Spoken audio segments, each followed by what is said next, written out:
आयुष अग्निहोत्री है और मैं सबरंग क्लिनिक में एज ए क्लिनिक मैनेजर काम कर रहा हूँ, जो वाईआरजी केयर के द्वारा उत्तर प्रदेश राज्य एड्स नियंत्रण सोसाइटी के तत्वाधान में संचालित की जा रही है, रन हो रही है। और आज हम बात करने जा रहे हैं LGBTQ कम्युनिटी के राइट्स के ऊपर, और इसके बीच इस विषय पर चर्चा करने के लिए हमारे साथ में हैं यादवेन जी, जो कि सोशल एक्टिविस्ट हैं। तो आइए ज़्यादा आपका समय न लेते हुए चर्चा करते हैं LGBTQ कम्युनिटी के राइट्स के ऊपर। तो स्वागत करते हैं यादवेन जी का कि वो आएँ और इस विषय पर हमसे बातचीत करें और जानकारी दें। Thank you.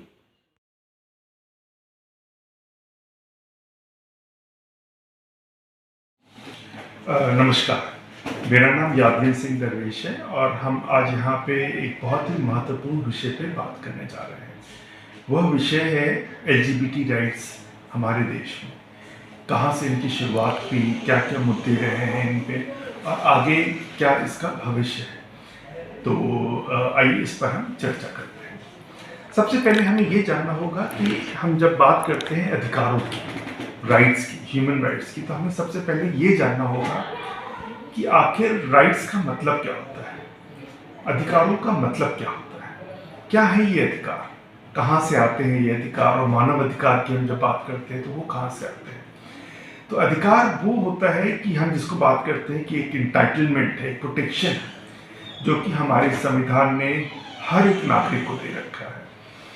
और इससे होता है कि हमारे पास एक फ्रीडम रहती है, एक आज़ादी रहती है अपने आप को एक्सप्रेस करने में, अपने समुदाय के एम्पावरमेंट के लिए, और अपने को एक किस तरह से हम अपनी जो डिग्निटी है, एक ह्यूमन डिग्निटी है, एक सोशल जस्टिस है, एक हमारी इंडिविजुअल एनाटॉमी है, उसको हम किस तरह से प्राप्त कर सकते हैं, उसमें उसको प्राप्त करने के लिए सहायक होते हैं ये अधिकार।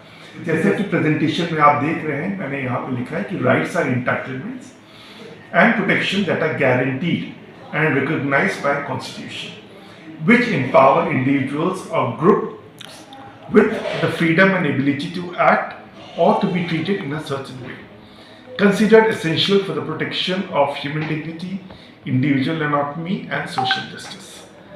तो अब हम आगे बढ़ते हैं। तो अब हम आगे जब बढ़ेंगे तो हम बात करेंगे इतिहास की। बहुत सी चीज़ें हमारे इतिहास में हुई जहाँ पे हमने देखा कि किस तरह से लोगों ने आके अपनी आज़ादी को, अपने एनाटॉमी को, अपनी डिग्निटी को आगे रख के बात की। कई माध्यमों से बात की, कई सिनेमा के ज़रिए बात हुई, इंटरव्यूज़ के ज़रिए बात हुई, किताबों के ज़रिए बात हुई। कुछ लोगों ने सामाजिक जो धारणाएं हैं या उनके खिलाफ जाके उन्होंने स्थापित किया। तो हम कुछ चीज़ें देखेंगे कि पहली बार क्या हुआ था, क्योंकि वही जो पहली बार होता है उसी से इतिहास के बीज रखे जाते हैं, उसी से आगे क्या होगा उसका रूप तय होता है, उसकी दशा और दिशा तय की जाती है। तो सबसे पहले हम बात करेंगे हमारा पॉपुलर सिनेमा है जो कि है बॉलीवुड। तो सन 1971 में एक फिल्म आई थी, बदनाम बस्ती। यह फिल्म एक बहुत ही लैंडमार्क फिल्म थी और शायद ये पहली फिल्म थी जहाँ पे दो पुरुषों के प्यार के बारे में बात की गई थी। ये इस फिल्म में दिखाया गया है कि किस तरह से एक पुरुष से भी प्यार करता है और महिला से भी प्यार करता है। उस असमंजस की स्थिति में क्या डिसीजंस लेते हैं, उसको बहुत ही खूबसूरत तरीके से, बहुत ही संवेदनशील तरीके से सन 1977 में इस फिल्म के जरिए दिखाया गया था। और आगे बढ़ते हैं तो 1977 में हम सब ने नाम सुन रखा है शकुंतला देवी जी का। उन्होंने किताब लिखी द वर्ल्ड ऑफ होमोसेक्सुअल्स। तो ये किताब थी जो कि जहाँ पे समलैंगिकों के बारे में बहुत विस्तार से उन्होंने चर्चा की, उनके मुद्दों के बारे में उन्होंने चर्चा की थी। उसके बाद 1986 में हम सब जानते हैं कि जो इस पूरे क्वेयर मूवमेंट की जिन्होंने नींव रखा था, अशोक राव कवि जी, उनका एक इंटरव्यू छपा था सैवी मैगजीन में 1986 में, जहाँ पे उन्होंने अपने बारे में बात की थी कि वो एक समलैंगिक है और किस तरह से वो अपनी पहचान को लेकर स्ट्रगल कर रहे हैं, कितनी सफलताएं उन्होंने प्राप्त की। वो पूरा इन्होंने एक इंटरव्यू में सैवी मैगजीन में जो छपा था 1986 में उन्होंने दिया। और आगे बढ़ते तो 1987 में मध्य प्रदेश में दो पुलिस कांस्टेबल, महिला पुलिस कांस्टेबल थी, लीला नामदेव और विमला श्रीवास्तव, उन्होंने शादी कर ली थी।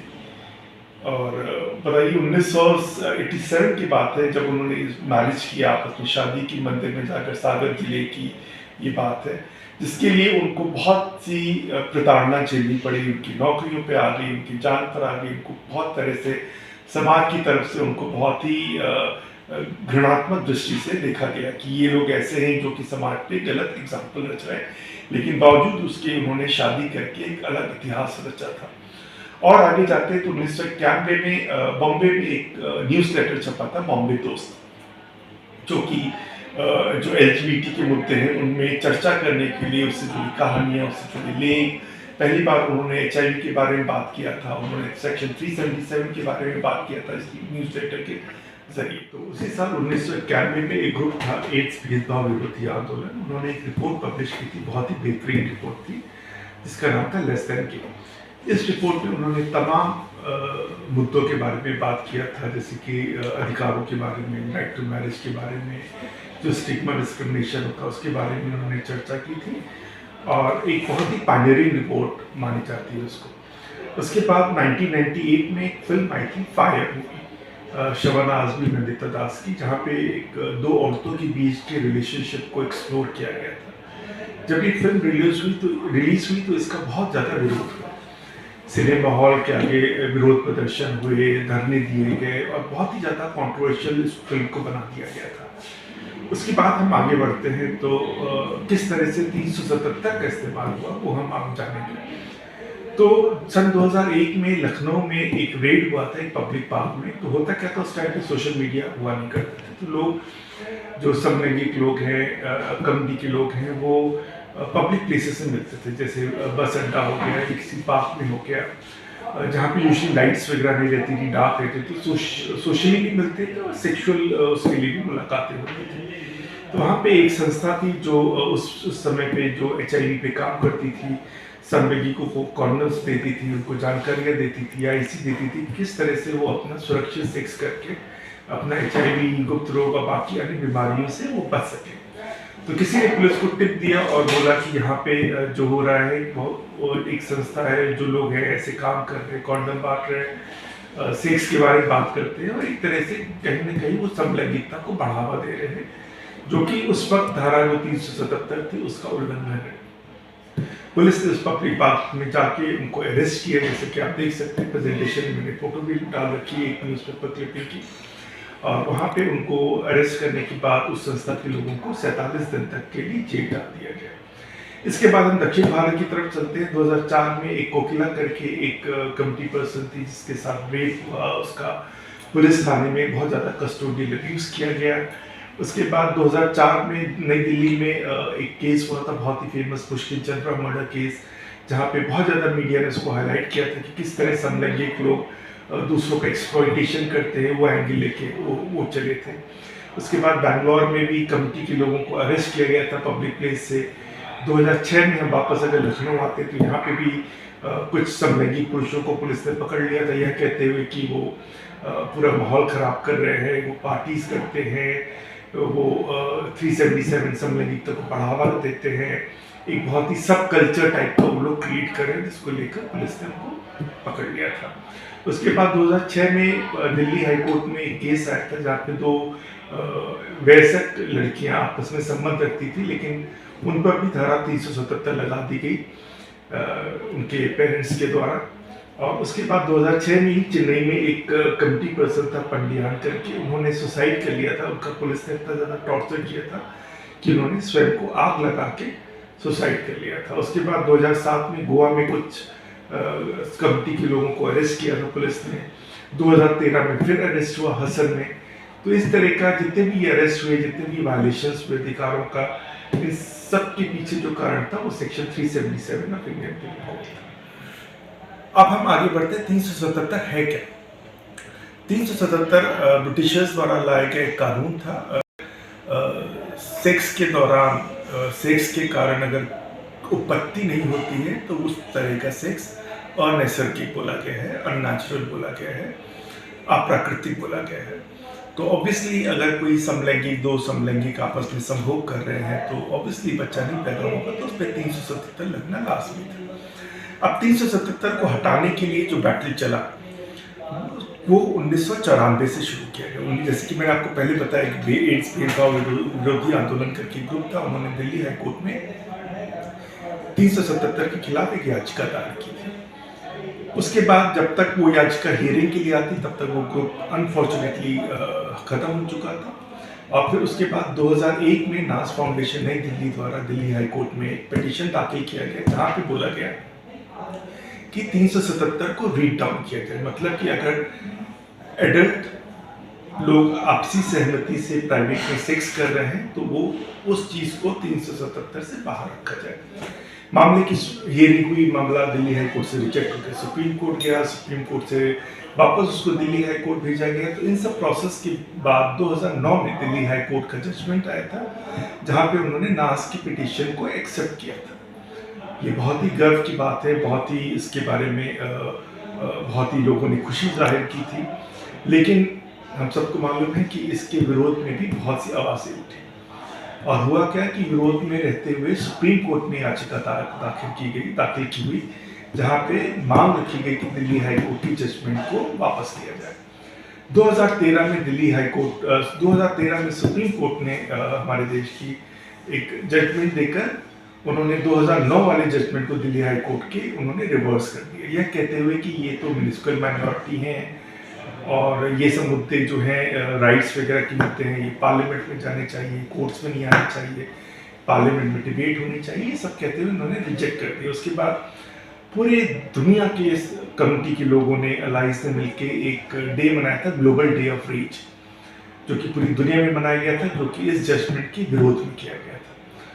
फिर बात हुई, कमिटी कंसल्टेशंस हुई, लोगों ने बात किया कि आगे क्या करना चाहिए। उसके बाद 2016 में दोबारा से इसको एक याचिका दाखिल की गई, Navtej Singh Johar versus and others versus Union of India, और उस पर डिबेट हुई। 2017 में एक राइट टू प्राइवेसी का जजमेंट आया सुप्रीम कोर्ट की तरफ से, जहाँ पे उन्होंने ये ऑब्जर्व किया कि किस तरह से 377 जो है वो एक प्राइवेसी जो होती है कम्युनिटी की उसको उसके खिलाफ जाता है।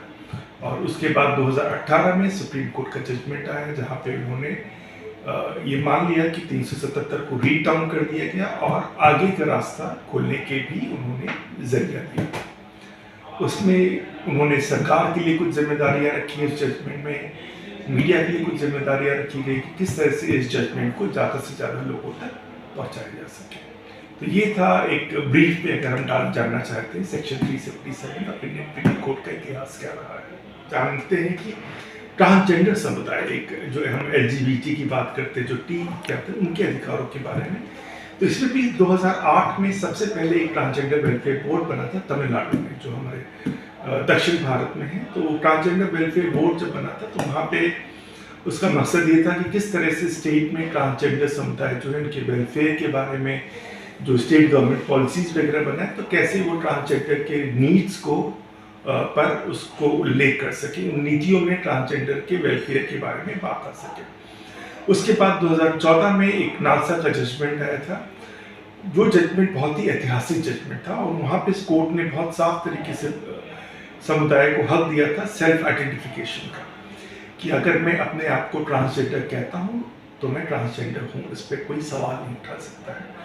उन्होंने बोला कि जो ट्रांसजेंडर समुदाय है इनको जितने भी संविधान में अधिकार दिए गए हैं, इनको एक समान नागरिक की तरह वो सारे अधिकारों का हक है, उसको उन अधिकारों से वंचित नहीं किया जा सकता है। कोर्ट ने ये भी केंद्र सरकार को और राज्य सरकार को डायरेक्शंस दिए कि आप एजुकेशन में, उनकी एजुकेशन में, उनके हेल्थ केयर के लिए नीतियाँ बनाएं, स्कीम्स बनाएं, ताकि वहाँ पे उनको एजुकेशन, हेल्थ पूरी तरह से एक्सेस कर सके without any kind of discrimination ना फेस करना पड़े। उसके बाद उन्होंने बोला कि ये एक थर्ड जेंडर है और ये एक सोशली और एजुकेशनली एक बैकवर्ड क्लास है, जिसके लिए भी सरकार को प्रोएक्टिव पॉलिसीज बनानी पड़ेगी कि किस तरह से उनको एक मेन स्ट्रीम समाज में शामिल किया जाए। इसके बाद उन्होंने सरकार को ये भी बोला कि आप पब्लिक टॉयलेट्स बनाइए, उनको हॉस्पिटल्स में प्रॉपर मेडिकल केयर दीजिए, इन सब के बारे में उन्होंने उसमें अपनी बात रखी थी सुप्रीम कोर्ट ने। उसके बाद 2019 में केंद्र सरकार ने transgender persons protection of rights act पास किया पार्लियामेंट द्वारा, जहाँ पे उन्होंने ट्रांसजेंडर कौन होते इसकी उन्होंने परिभाषा दी, उसको परिभाषित किया। उन्होंने इस कानून के तहत किसी भी किस्म के डिस्क्रिमिनेशन को प्रोहिबिट किया, सख्त मनाही की। उन्होंने बोला कि ट्रांसजेंडर पर्सन की एक सर्टिफिकेट होगा या आइडेंटिटी बनेगी। उन्होंने बोला कि राज्य सरकारें, केंद्र सरकारें वेलफेयर मेजर्स लेगी इस पर्टिकुलर समाज को लेकर। उन्होंने ऑफेंसेस और पेनल्टीज भी डिस्क्राइब की, अगर किसी भी ट्रांसजेंडर के साथ किसी भी किस्म का फिजिकल वायलेंस, सेक्सुअल वायलेंस होता है तो उसमें क्या ऑफेंसेस होंगे, उसकी पेनल्टीज क्या होंगी, वो सब उन्होंने बहुत साफ तरीके से लिखा। और इसके साथ ही उन्होंने एक राष्ट्रीय स्तर पर national council for transgender people की गठन करने की का सुझाव दिया। इसके बाद हम देखते हैं कि केंद्र सरकार ने एक शेल्टर होम्स गरिमा ग्रह करके उन्होंने कई राज्यों में इसकी शुरुआत की है, जहाँ पे जो भी ट्रांसजेंडर जिनको घर से निकाला जा चुका है, जिनको कहीं रहने की जगह नहीं है, वो वहाँ पे शेल्टर ले सकते हैं। और इस शेल्टर होम के साथ साथ वहाँ पे उनको स्किल डेवलपमेंट दिया जाएगा, उनको स्कॉलरशिप का प्रोविज़न है, अगर वो पढ़ना चाहते हैं स्कॉलरशिप का प्रोविज़न है, उनका स्किल डेवलपमेंट की बात की गई है, उनको सर्टिफिकेट्स और ID कार्ड दी जाएगी, अगर उनको हेल्थ इंश्योरेंस की भी उन्होंने इसमें बात किया। इसके बाद हम आते हैं कि एक बहुत बड़ा, जब हम अधिकारों की बात करते हैं तो बहुत बड़ा एक मुद्दा आता है प्राइड मार्चेस का। तो जैसे कि आप स्लाइड पे देख सकते हैं कि कलकत्ता में सबसे पहला प्राइड वॉक हुआ था सन 1999 में, 1999 में, जिसको बोला गया था फ्रेंडशिप वॉक। तो कलकत्ता एक तरह से पायनियर रहा है प्राइड मार्चेस को लेकर और अधिकारों को लेकर। जैसे कि आप देख सकते हैं कि एक अखबार की न्यूज़ है, टाइम्स ऑफ इंडिया की, जहाँ पे लिखा गेज स्टेज फ्रेंडशिप मार्च। उसके बाद बहुत से राज्यों में प्राइड मार्चेस निकाली जा चुकी हैं। मैंने कुछ के नाम यहाँ पे लिख रखे हैं, जैसे दिल्ली है, बम्बई है, हैदराबाद, बैंगलोर, जयपुर, लखनऊ, चंडीगढ़, देहरादून, पटना, गोवा, भोपाल, सूरत, गैंगटॉक, अहमदाबाद, शिलोंग। तो आप देख सकते हैं नॉर्थ से लेकर साउथ तक, ईस्ट से लेकर वेस्ट तक, नॉर्थ ईस्ट, हर जगह ये प्राइड मार्चेस निकाले जा रहे हैं। इसके अलावा दो बहुत महत्वपूर्ण कानून हैं जिसको हमें ध्यान देना पड़ेगा। एक तो पहला है HIV/AIDS एक्ट, जहाँ पे उन्होंने HIV संक्रमित लोगों के अधिकारों की सुरक्षा का पूरा उन्होंने प्रावधान लिखा हुआ है। और दूसरा है मेंटल हेल्थ केयर एक्ट 2017। ये एक्ट मेंटल हेल्थ केयर वाला इसलिए ज़रूरी है हमें जानना क्योंकि इस एक्ट के तहत कन्वर्जन थेरेपीज़ को बैन किया गया है। जैसा कि हम सब जानते हैं कि अगर कोई अपने पेरेंट्स को या अपने परिवार को कोई बताता है कि वो समलैंगिक है, तो सबसे पहले पेरेंट्स का रिएक्शन ये होता है कि चलो किसी मनोवैज्ञानिक के पास चलते हैं, तो हमको ट्रीटमेंट की ज़रूरत पड़ेगी। फिर वहाँ पे वो कन्वर्जन थेरेपीज़ होती हैं जो कि बहुत ही अमानवीय होती हैं, तो उसको लेकर सरकार ने इसको कन्वर्जन थेरेपीज़ को लेकर बैन किया हुआ है। ये हो गया। अब हम आगे कैसे बढ़े अपने अधिकारों को लेकर जो हमें संविधान ने दे रखे हैं, वो है कि आप सब जानते हैं मैरिज इक्वालिटी लॉज, जिसका अभी भी सुप्रीम कोर्ट में 18 अप्रैल से उसकी हियरिंग शुरू हो जाएगी, प्रॉपर हियरिंग शुरू हो जाएगी। उसके बाद सरोगेसी और एडॉप्शन लॉज की बात करते हैं कि किस तरह से अगर समलैंगिक जोड़े हैं, कोई समलैंगिक पुरुष है या महिला है या बाइसेक्सुअल्स है या ट्रांस पर्सन है, वो कैसे बच्चे गोद ले सकते हैं, उसके बारे में कानून की बात होनी चाहिए। बुलिंग, साइबर बुलिंग और हैरेसमेंट के बारे में कानून बनना चाहिए, क्योंकि आजकल हम सब कोई सोशल मीडिया एक्सेस करते हैं, वहाँ पे हमारे प्रोफाइल्स हैं, हमारी आइडेंटिटी को लेकर अगर हमें कोई बुली करता है, कोई ऑनलाइन हैरेसमेंट करता है, उसके खिलाफ सख्त कानून होना चाहिए। फिर वर्क प्लेस हैरेसमेंट है, जिसे हम जब जानते हैं कि महिलाओं के लिए अगर कोई वर्क प्लेस हैरेसमेंट है उसके लिए लॉ बना हुआ है, तो similar law should be extended for LGBT people as well, ताकि अगर वो जहाँ काम करते हैं उनकी आइडेंटिटी के बारे में अगर वो बताते हैं या किसी को पता चलता है तो उनकी आइडेंटिटी की वजह से उनका हैरेसमेंट नहीं होना चाहिए। इसके लिए भी कानून होना बहुत ज़रूरी है। और ओवरऑल कानून होना चाहिए जहाँ पे स्टिग्मा और डिस्क्रिमिनेशन की बात कर सके, कि उनकी पहचान को लेकर अगर कोई उनको भेदभाव हो रहा है। कई बार हमने देखा है कि कंपनी वालों को मॉल्स पे नहीं जाने देते हैं, कहते हैं कि अजीब से लग रहे हैं, और रेस्टोरेंट में कोई जाता है तो बाहर निकाल के दिया जाता है। तो इस तरह की जो स्टिग्मा डिस्क्रिमिनेशन जो होता है उसके खिलाफ भी कानून होना बहुत ज़रूरी है।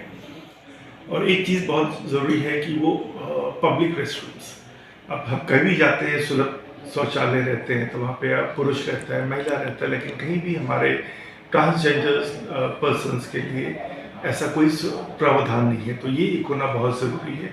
हाउसिंग, ये एक बहुत इम्पॉर्टेंट मुद्दा है कि अगर कोई भी अगर हम एग्जांपल लेते हैं, कोई भी गे कपल या लेस्बियन कपल या ट्रांस पर्सन अपने बॉयफ्रेंड के साथ या गर्लफ्रेंड के साथ रहना चाहता है, तो उसको यूजुअली हमने देखा है कि हाउसिंग डिनाई कर दिया जाता है।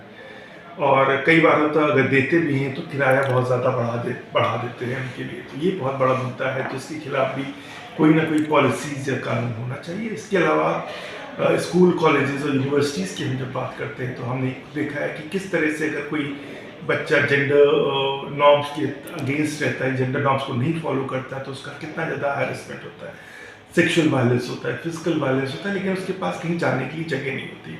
अगर वो कहीं टीचर्स के पास जाता है, प्रिंसिपल के पास जाता है, तो उससे उल्टा बोला जाता है, भैया तुम क्यों नहीं अपने आप में सुधार ले आते हो। तो इस तरह का तो क्या होता है ऐसे हालात में, जब फैमिली का सपोर्ट नहीं है, स्कूल का सपोर्ट नहीं है, तो बच्चों का वो कॉलेज या ड्रॉप आउट कर जाते हैं या अपना 100% नहीं दे पाते हैं। तो इसके खिलाफ भी, इस तरह के जो भेदभाव है इसके खिलाफ भी कानून वगैरह होना बहुत ज़रूरी है। कोई नीतियाँ होनी चाहिए, एंटी रैगिंग पॉलिसीज़ में सेक्सुअल आइडेंटिटी को लेकर बहुत क्लियरली बात होनी चाहिए। स्कूल्स में इसके बारे में होना चाहिए। हमने देखा भी रिसेंटली किस तरह से एक बच्चे ने सुसाइड कर लिया क्योंकि उसके कलीग्स उसको बहुत परेशान करते थे, क्योंकि जेंडर नॉर्म्स जो सोसाइटी द्वारा तय किए गए वो उसको फॉलो नहीं करता था। ये एक वे फॉरवर्ड है जहाँ पे हम अपने अधिकारों को, जब हम कहते हैं कि हम इस देश के नागरिक हैं, हमें पूरे संवैधानिक अधिकार मिले हुए हैं, चाहे वो सोशल जस्टिस हो, कल्चरल राइट्स हो, सोशल राइट हो, राइट टू फ्रीडम हो, राइट टू मूवमेंट का फ्रीडम हो, आपका मैरिजेस का बात की सके, प्राइवेसी की बात किया जा सके, और अपना पूरा स्कूल, कॉलेजेस, एजुकेशन की हम बात कर सके, हेल्थ की हम बात कर सके, कंप्लीट हेल्थ केयर हमें पूरा एक्सेस होना चाहिए without any stigma, without any discrimination. इस तरह को लेकर हमें आगे बढ़ना है और हम सबको एक साथ आके ये पूरी लड़ाई लड़नी होगी। धन्यवाद।